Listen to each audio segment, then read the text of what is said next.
Saya masih nyaman dengan PDAM. Ya, nyaman dengan Perumda, tapi tidak menutup yang ke sini maksudnya. Kalau ada yang Assalamualaikum. Nah, ini kalau ada yang begitu, saya pribadi mengakui bahwa sangat berbeda dan sangat berubah. Kali ini pelayanan PDAM lebih bagus. Dulu saya di Anggrek itu, kadang 1 minggu tuh nyala cuma berapa kali. Sekarang tuh hampir tiap hari. Ini bukan diri saya saja, tapi untuk kita semua. Ya. Kita harus hindari soal orang utara harus pilih orang utara, orang selatan harus pilih orang selatan, orang India harus pilih orang. Informasi terakhir saya dengar, incumbent yang terakhir Pak Haji Jafar Haji Ahmad itu sangat menginginkan Abang jadi wakil bupati. Nah, informasi itu yang belum saya dapat, tapi itu tadi, itu mungkin informasi dari partai Facebook, partai saya tidak mau untuk kehadiran saya membuat orang lain terganggu. Tidak boleh. Karena ini pertarungan ini adalah pertarungan yang gagasan, pertarungan ide, program. Nah, ini yang mau kita diskusikan. Kan begitu. Ketika kita mau mencari orang-orang baik di Kabupaten Ende ini, kita harus memberi ruang dan kesempatan yang sama kepada semua orang, dan kita harus hindari yang disebut dengan politik identitas.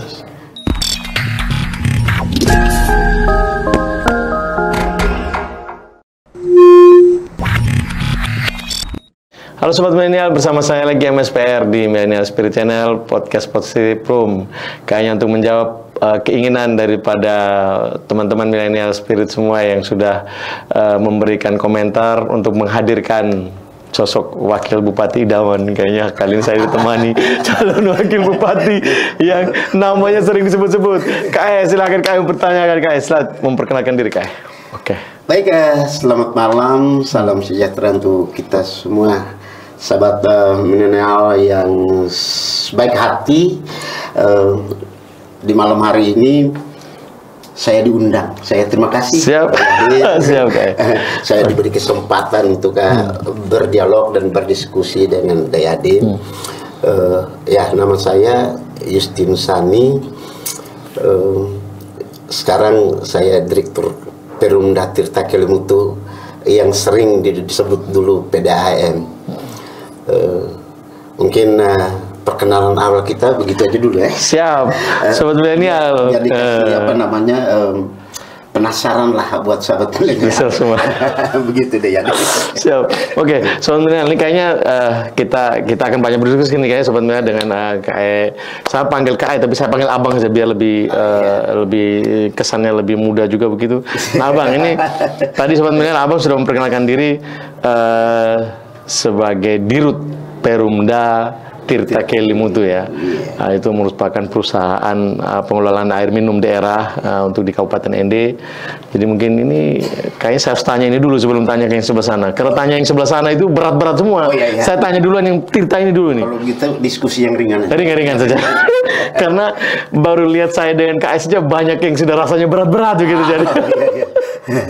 Jadi saya mau tanya, kayak ini bagaimana kayak pengelolaan perusahaan air minum daerah sejauh yang kayak pimpin akan perubahan dan segala macam. Tapi memang saya merasa ada perubahan dari yang dulu, direktur yang dulu dengan yang sekarang. Memang ada perubahan yang untuk kami dan juga mungkin untuk keluhan-keluhan kayaknya hampir ada peningkatan pelayanan yang baik. Jadi, tapi menurut saya ini mau mewakili teman-teman Sobat Milenial menanyakan ke KAE, kira-kira Abang ya, kira-kira pengelolaan perusahaan ini seperti apa? Saya pikir yang pertama izin bahwa saya tidak bisa menilai diri saya sendiri. Jadi kerja-kerja kita harus dinilai oleh orang lain. Ini yang pertama. Yang kedua, sebagai pembanding itu sudah betul. Jadi sebagai pembanding itu adalah Dirut sebelumnya dan Dirut yang sekarang. Itu betul. Nah, untuk pembanding itu yang menilai kita adalah publik, terutama pelanggan. Yang kedua adalah lembaga yang diamanatkan oleh regulasi untuk menilai kerja-kerja kami. Yaitu pertama soal pengelolaan keuangannya itu ada di akuntan publik, soal manajemennya, soal kinerjanya itu ada di BPKP. Dan itu dua lembaga yang menilai kerja-kerja direktur. Terus kalau masyarakat itu menilai tentang bagaimana tingkat pelayanannya. Dan sampai hari ini puji Tuhan, alhamdulillah bahwa dari dua lembaga independen itu memberi skor-skor kita terbaik.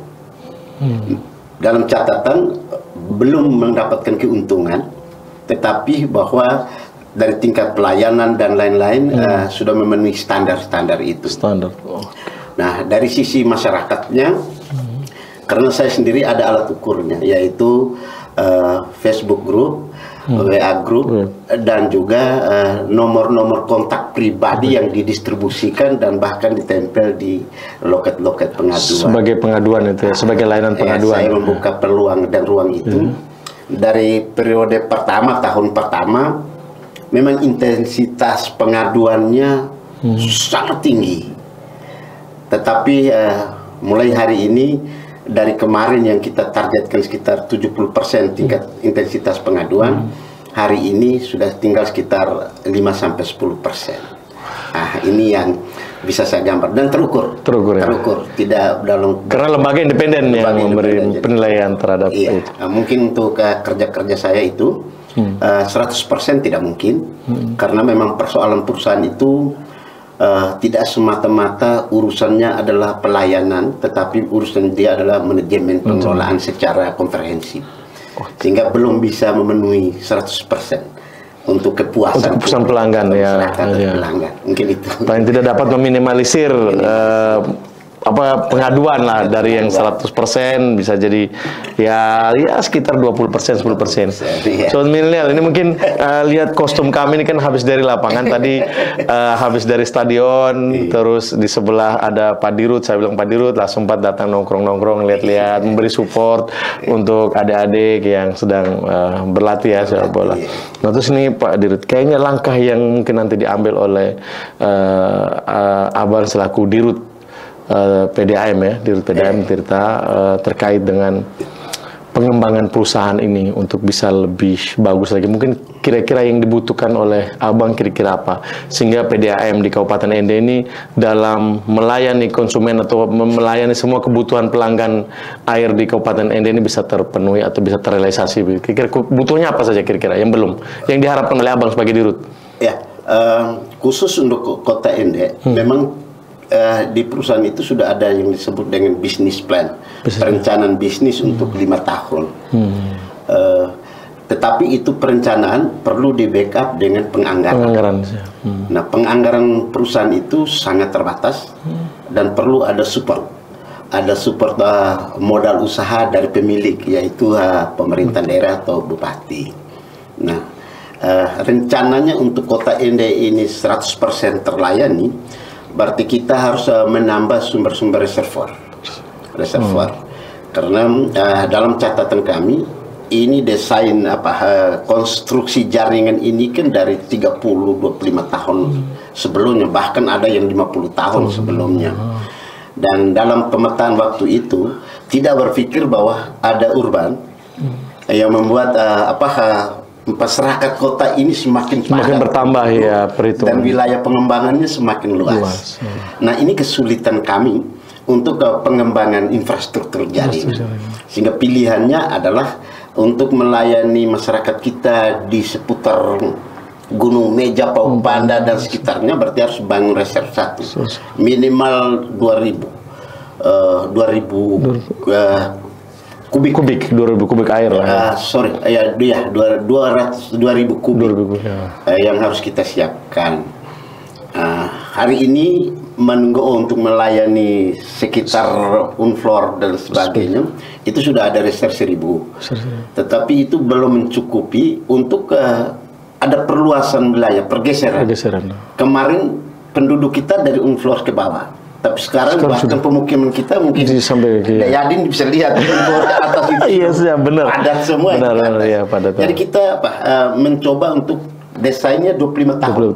Dengan perubahan pola urbanisasi manusia. Nah, ini yang perlu didesain. Tapi masih ada satu tunggakan kita semua. Dayadin, ATND yang artinya juga anggota DPR provinsi. Memang kita berkekurangan dana. Karena ada satu saudara kita, ada satu wilayah kita yang di depan terminal Ndao. Itu menjadi catatan yang buat saya. Diskusi terus menerus, proposal tetap saya lakukan karena mereka sampai hari ini belum terlayani. Dan dalam rencana kami itu kalau kita punya 1,5 sampai 2 miliar, berarti posisi mereka itu akan terlayani tuntas. Itu juga buat seperti tampungan air juga di situ atau? Buat tampungan air dan kita rehab jaringan induk. Jaringan induk itu dari kemarin kita bayangkan kan dalam posisi 20 tahun segmentasinya yang semula dengan 12 dim, diameternya 12. Tapi kalau sekarang dia akan perkecil karena segmentasi. Oh iya, karena segmentasi jadi dia sampai 12 diameternya sekarang posisi dengan 6 diameter. Jadi perlu diganti dengannya. Suplainya semakin sedikit. Jadi kita butuh, dia tidak bisa tembus di ketinggian. Nah itu kalau rehab total itu, saya kalau memiliki anggaran seperti itu pasti. Dan anggaran prosedur itu ya harapan dari pihak-pihak orang yang baik hati tadi, orang yang peduli dengan hak dasarnya masyarakat ini, pemerintah harus bisa membantu itu. Tapi sudah dibicarakan dengan pemerintah? Dalam rencana bisnis itu ditembusin semua. Jadi di pemerintahnya ada, di tingkat provinsi juga ada, itu biasa. Jangan sampai kan bagian dari kemarin anggaran yang hampir disetujui oleh Pak Gubernur yang kemarin. Termasuk itu. Kalau seandainya itu disetujui, pasti kita tuntaskan untuk keluarga kita, saudara-saudara kita yang di terminal Ndao. Bagian dari itu ya. Tapi saya berharap mungkin nanti ada chemistry dengan pejabat pemerintah kabupaten. Ini kan terkait dengan bagaimana kita memberikan pelayanan kepada masyarakat kita ya. Karena ini kan bagian daripada tanggung jawab kita sebagai pelayan masyarakat. Nah, jadi mungkin pemerintah juga nanti kita akan coba sampaikan lah, secara mungkin baik secara pribadi ataupun secara lembaga. Teman-teman di DPR juga bisa memfasilitasi ini supaya bisa realisasi lah. Apa sih 1 miliar, 2 miliar dari anggaran APBD? Saya rasa mudah lah ya. Ya semoga Bupati baru bisa. Jangan sampai dengar-dengar Bupati baru wakilnya ada di depan saya juga nih.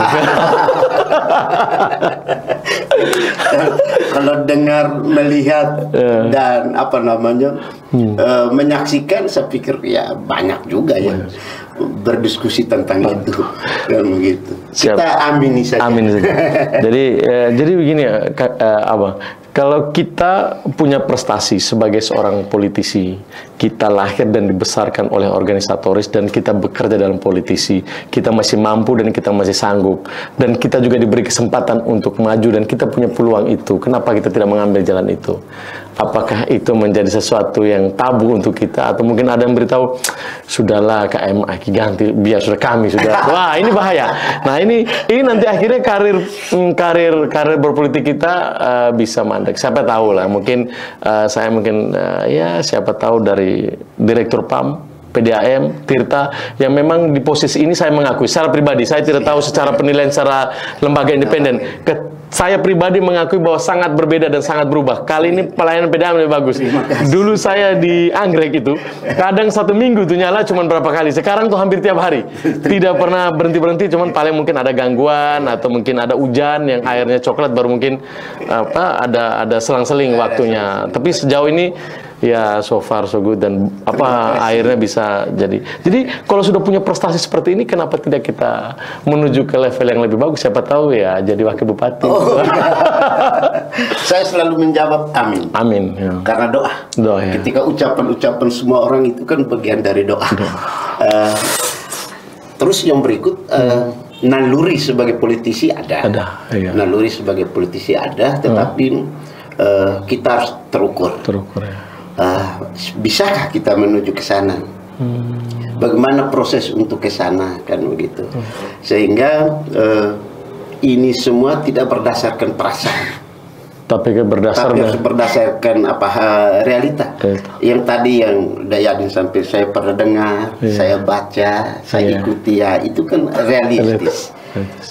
Tetapi ukuran-ukuran itu juga tidak membuat kita jumawa, karena urusan politik ini apa namanya sangat cair dan sesuatu saat bisa berubah.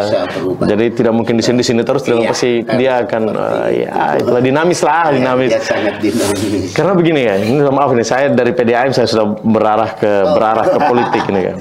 Karena mungkin KS sebagai salah satu senior juga mentor saya lah. Saya juga banyak dengar mantan ketua DPR juga ini, kayaknya ilmunya banyak. Jadi saya sedikit mau bicara. Siap, kami minum dulu sebenarnya. Sambil minum.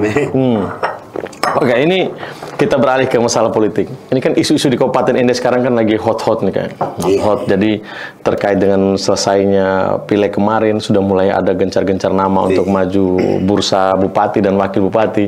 Saya minta maaf kebetulan Abang baru hadir pada kesempatan ini, tidak salahnya saya tanya karena saya selalu mengikuti perkembangan politik isu di lapangan. Saya melihat di posisi ini tawaran untuk nama Abang menjadi salah satu calon kandidat bupati ataupun wakil bupati di Kabupaten Ende sangat tinggi. Nah, kira-kira respon Abang terkait dengan posisi ini seperti apa? Apakah Abang tidak mau mengambil peluang ini atau seperti apa? Saya mencoba untuk kita berdiskusi. Persoalan hari ini yang menawarkan ini siapa? Kan kadang-kala kita ini harus punya kendaraan. Apakah partai menawarkan, atau grup Facebook, atau grup WhatsApp, atau masyarakat secara keseluruhan yang menawarkan. Nah, kita harus melihat juga posisi-posisi itu. Tetapi doa masyarakat itu adalah bagian dari proses.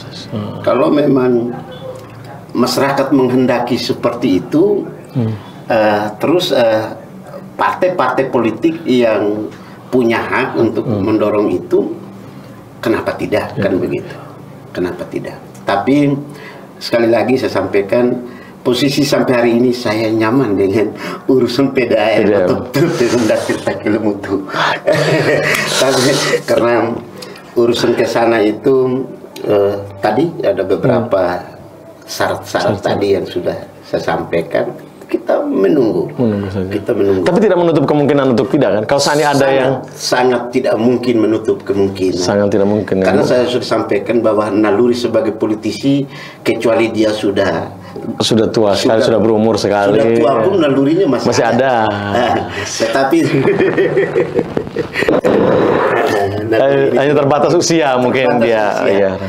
Terus ini saya mungkin akan menceritakan, Abang ini kan jago sekali ya dalam berpolitik menurut saya ini, dalam pikiran saya melihat bahwa partai politik ini walaupun sebagai kendaraan, tetapi partai politik juga akan melihat respon masyarakat. Iya, setuju. Saya melihat namanya Abang di utara. Saya jujur Bang, saya kampanye, saya juga ya jalan juga Bang. Saya kemarin cari suara juga di utara, ya kan, di utara, dari Kota Baru, Dondo, Maurole, geser ke sini terus, Bewaria, ada Tukeli, semua itu, sampai ke Ranakolo Selatan, semua.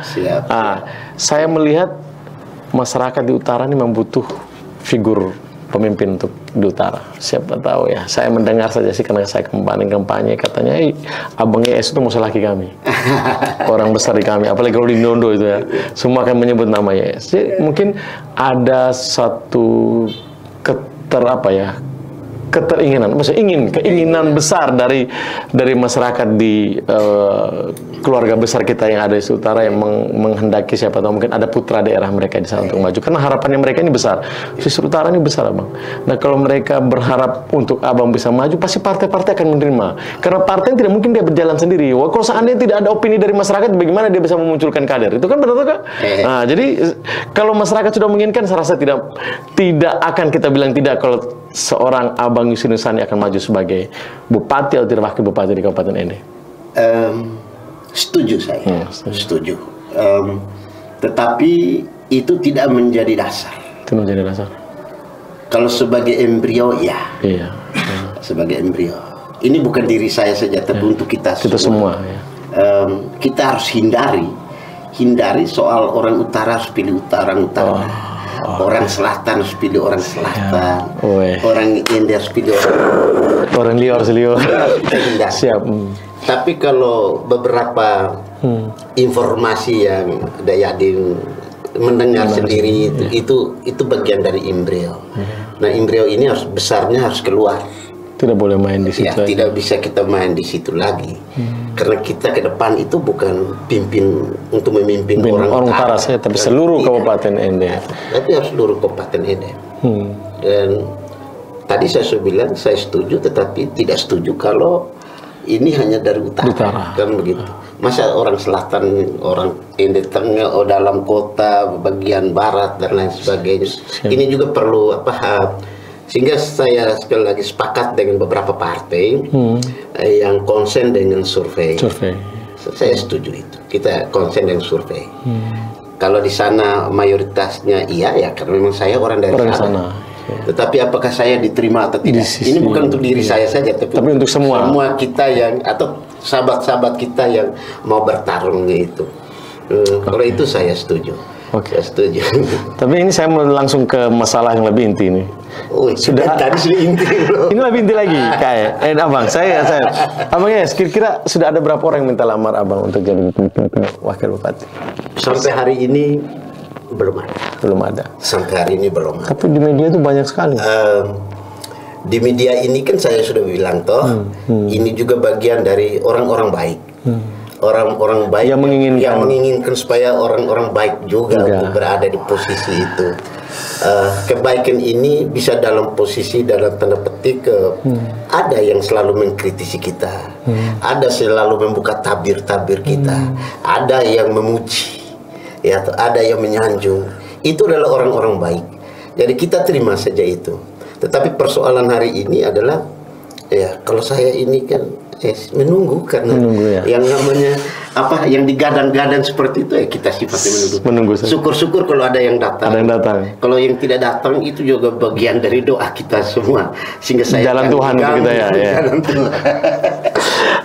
Nah ini kalau saya kembali lagi ke kendaraan dari partai politik, kan abang kan masih tercatat sebagai kader PDIP. Siap. Sampai saat ini. Sampai saat ini. Posisinya apa? Saya anggota biasa. Anggota biasa, tapi kan kader, kartu anggota jelas. Kartu anggota ada. Jelas. Sebagai kader partai yang didistribusikan untuk mengabdi di dunia usaha lain itu bagian. Berarti dari strategi partai juga. Berarti masih di partai PDIP ya, masih sebagai anggota PDIP Perjuangan. Wah, ini kalau PDIP Perjuangan ini bisa mengganggu konstelasi kayaknya. Ini bisa saja ini sobat milenial, karena ini figur pion juga ini kayaknya, raja juga ini, pelunjur juga. Terus abang ini kalau seandainya, kalau saya dengar isu-isu sih ada yang dari PDIP juga melamar PDIP, kan tidak mungkin ini. Kayaknya kalau abang ditawari pindah partai mau tidak, Bang? Saya harus jujur ya, artinya konsistensi kita tuh ada di posisi yang seperti itu.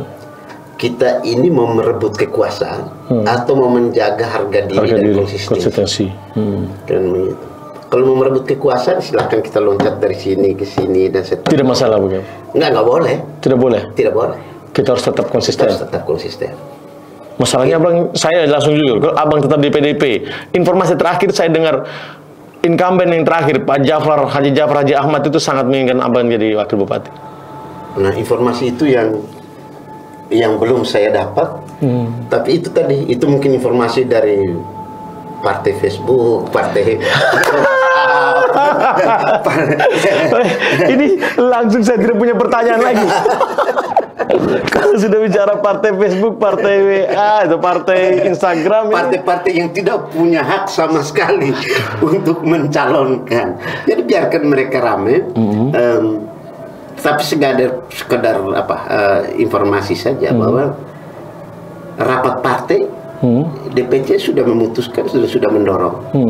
DPC PDI Perjuangan sudah menginventarisir para kader. Ya, para calon. Bakal calon bupati Pak Haji Jafar Haji Ahmad. Bakal calon wakil bupati Justinus Sani Heri Gani. Nah ini kan partai sudah menginventarisir. Ya. Tinggal langkah berikutnya, ya sekarang partai sudah buka pendaftaran. kita akan lakukan pertimbangan yang matang untuk mengikuti proses-proses itu. Prosesnya. Tetapi sekali lagi, saya masih nyaman dengan PDAM. Ya, nyaman dengan Periumda, tapi tidak menutup yang ke sini maksudnya. Kalau ada yang Assalamualaikum. Nah, ini kalau ada yang begitu, ya pasti akan dipertimbangkan. Karena ya saya ingat ada judul lagu kan, nyaman dengan PDAM tapi cinta di sana. Kayak sebetulnya kalau saya bicara dengan Abang Yusinus itu banyak sekali ceritanya sebenarnya, terlalu banyak. Karena ini juga menjadi sebenarnya Abang Yusinus di pilkada kali ini, kalau menurut saya di pilkada kali ini sebagai figur juga ini, sebagai orang yang bisa menentukan arah kemenangan salah satu kandidat. Entah itu ada di posisi tim sukses, atau itu ada di posisi wakil bupati, ataupun sebagai orang yang mengatur strategi di balik itu semua. Kayaknya ini bisa menentukan. Karena pengalaman 2 kali setahu saya Pak Marcel itu ada di ketua tim pemenangan. Kalau saya tidak salah, bisa dikoreksi. Paket baku mantu. Oh iya, termasuk paket doa juga tuh Abang sebagai ketua pemenangan. Jadi saya jadi ingat itu 3 kali sudah ini. Jadi ini juga menjadi catatan penting seorang bagi Abang Yusinus punya karir yang bagus ya di politik.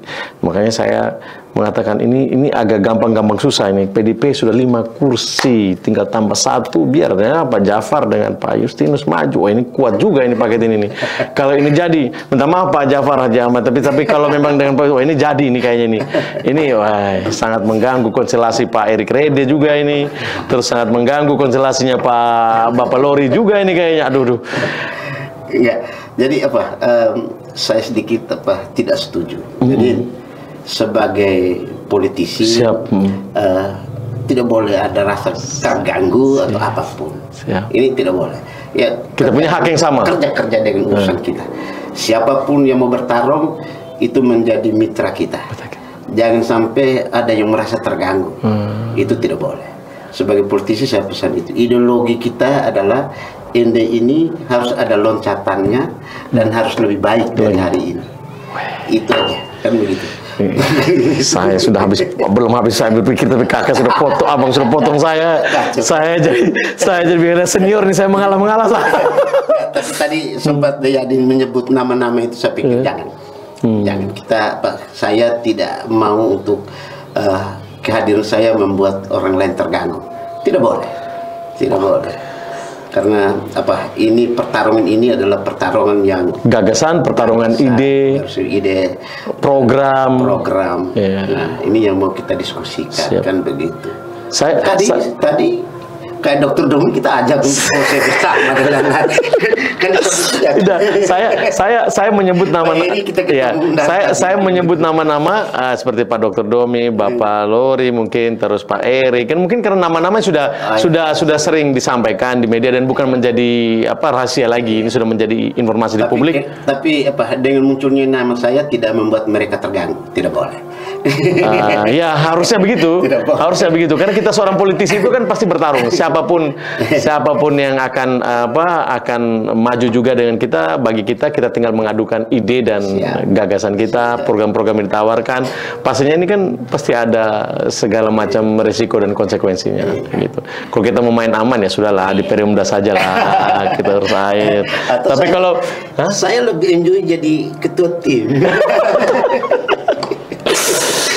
Sobat Milenial, nanti kalau seandainya bagian dari Sobat Milenial yang punya tim sukses, yang punya calon kandidat, nah saya akan buka pendaftaran Abang YS menjadi ketua tim, karena saya jamin pasti menang, karena historinya menang terus nih kayaknya.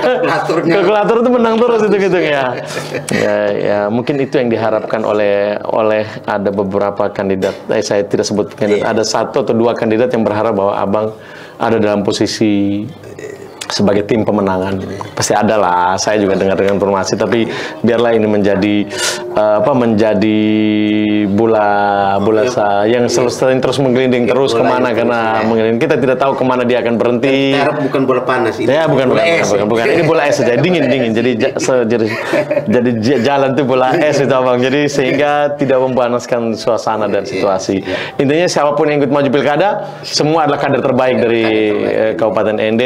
Tidak ada yang kita harus pilah-pilah, tinggal bagaimana mereka bisa memberikan ide dan gagasan program kepada masyarakat sehingga mereka bisa dipilih. Tapi menurut Abang sebagai seorang pelaku politik Kabupaten Ende senior dan paham, semakin kesini dinamika perpolitikan di Kabupaten Ende seperti apa? Mulai dari pemilih, mulai dari kader, mulai dari ini seperti apa? Apakah ada peningkatan atau malah kita ini?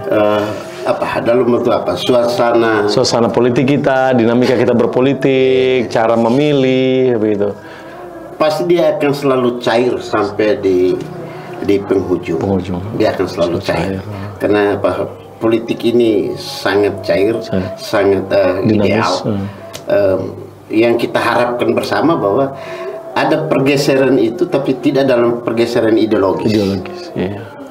Tidak pergeseran ideologis. Karena bicara tentang ideologis tuntas. Tidak ada. Tapi pergeseran ini kan hanya dari yang tadi.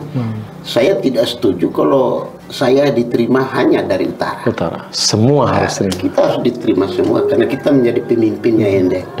Ini yang pertama. Sehingga kalau ada pergeseran, kita tidak bisa hindari politik lokal identitas dengan politik identitas yang ada tidak bisa hindari. Tetapi sebagai calon pemimpin harus mampu menetralisir itu. Karena Ende ini sudah tuntas soal ideologi. Ende sudah tuntas. Memanasnya itu adalah kalau saya baca. Yang saya ikut, yang memanas ini kan hanya di media sosial. Tapi di akar rumput saya pikir orang biasa-biasa saja. Sebut semua nama, mereka kenal semua, mereka tahu orang baik semua, ya kan. Tetapi di dunia maya, di media sosial lain itu kan selalu bermain di dunia abu-abu, dunia mimpinya mereka. Yang tidak jelas orangnya, tapi selalu membuat statement-statement yang merusak cara berpikir. Di gesturut kita untuk Ende, semua yang dimunculkan itu mereka tahu itu orang baik. Sehingga saya harus menyapa ini orang-orang baik yang harus didukung oleh kita semua. Tapi kalau saya boleh bertanya nih Kak, Abang tidak sebagai caleg, mungkin ya menurut Abang, kira-kira di Ende ini ke depannya bisa muncul berapa paket nih Bang? Menurut kita bicara saja, ini diskusi biasa. Sebagai seorang politisi, saya 5 tahun saya tidak pernah buka lagi regulasinya. Siapa tahu kalau regulasi sekarang ini berubah. Kira-kira menurut Abang bisa muncul berapa Pak? Bisa muncul 4 sampai 5 paket. Kali ini pilkada. Menurut pandangannya Abang? Bisa muncul. Paling sedikit 3, paling banyak 5. Kayaknya itu nanti ini yang akan terjadi di Kabupaten. Dan lebih bagus. Kalau semakin banyak paket, artinya masyarakat diberi ruang untuk memilih. Banyak opsi. Opsi 1 ini, opsi 2 dan seterusnya. Kita jangan buat sehingga tidak terkotak ke politik identitas. Kalau menurut saya sih, ya memang kalau aturan politiknya lebih bagus seperti itu. Semakin banyak seperti pileg itu kan, semakin banyak itu semakin banyak caleg, semakin banyak partai, semakin banyak pilihan. Dan semakin banyak juga mereka berusaha, baik pun tenaga, energi mereka curahkan. Karena banyak ini kan, semua akan tercurahkan untuk bisa berjuang meraih hati masyarakat dan pikiran masyarakat. Sobat milenial, nanti kayaknya bicaranya banyak ini sama senior kan begitu ya. Jadi ini senior politik, senior segala macam. Jadi Abang, tapi sebelum saya close ini Abang, saya mau memastikan Abang tetap siap maju ya, wakil bupati atau bupati. Kira-kira kalau ditawarkan. Naluri saya pasti siap. Tetapi naluri ini harus diimbangi dengan hal-hal rasional. Bupati atau wakil?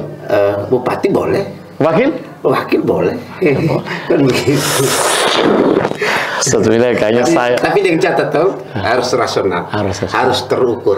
Kalau memang tidak bisa ya kenapa harus kita paksa. Tetapi satu kata kunci, saya masih nyaman. Yang dipercayakan oleh Pak Bupati untuk saya urus hak hidup orang banyak ini. Siap. Itu memang tugas utama sekarang. Dijaga Bang. Jangan sampai kalau Abang tidak betul, kami air tidak keluar. Saya tidak mandi-mandi nanti Abang. Kayaknya saya timba sumur lagi. Jadi Sobat Milenial, tadi bincang-bincang saya dengan Abang Yustinisani, tapi memang banyak poin yang disampaikan oleh beliau. Kalau kita menjadi seorang politisi, mungkin salah satu yang mungkin sering disebut namanya di Kabupaten Ende adalah beliau. Dari sekian banyak, mungkin masih ada kayak saya FP, Om Sabri, Indra Dewa, seorang politisi-politisi, Om Orbai, banyak politisi yang mungkin kita perlu belajar dari mereka, yang saya sudah sangat paham bagaimana dinamika politik di Kabupaten Ende dan sudah sangat tahu sekali. Tapi sebelum saya mau closing, saya minta Abang sampaikan sesuatu untuk Sobat Milenial semua masyarakat Kabupaten Ende tentang dinamika yang ada. Coba Abang bisa sampaikan sesuatu untuk mereka. Baik, Sobat Milenial, pesan saya satu aja. Ketika kita mau mencari orang-orang baik di Kabupaten Ende ini, kita harus memberi ruang dan kesempatan yang sama kepada semua orang, dan kita harus hindari yang disebut dengan politik identitas. Kalau itu sudah bisa, dan harus mulai dari Ende. Kita harus mulai dari Ende. Embrionya atau Ende ini sudah menjadi kota yang terkenal dengan lahirnya ide-ide dan gagasan-gagasan dasar ideologi kita. Kita harus hindari itu. Dan semua para pendukung yang kamu dukung itu orang-orang baik semua, untuk tidak boleh saling mencederai. Saya pikir politik itu harus seperti itu, dan harus mulai dari Ende dan mulai dari sekarang. Mungkin itu saja pesan saya. Mulai dari sekarang, kalau tidak sekarang kapan lagi? Karena usia akan selalu bertambah. Karena kalau tidak sekarang jadi wakil bupati atau bupati, kapan lagi kita akan mulai? Amin. Sobat Milenial, demikian bincang-bincang saya dengan abang saya Yustinisani. Tapi kayaknya banyak ilmu ya buat kita semua, termasuk juga buat saya. Yang penting kita sebagai tim ataupun pendukung pilkada ini semakin dekat, hindarkan narasi-narasi yang mungkin sangat memberi opini yang tidak baik terhadap para calon-calon pimpinan kita ya, calon-calon pimpinan kita. Jadi semoga Ende bisa menghasilkan kualitas pilkada yang baik ya Bang ya, dan juga menghasilkan atau dapat menemukan lah mutiara-mutiara terbaik dari bupati dan wakil bupati terpilih di tahun 2024 nanti. Kebahagiaan tidak diciptakan dari sesuatu yang mudah, kemana ate, tahun ote, salam spiritual.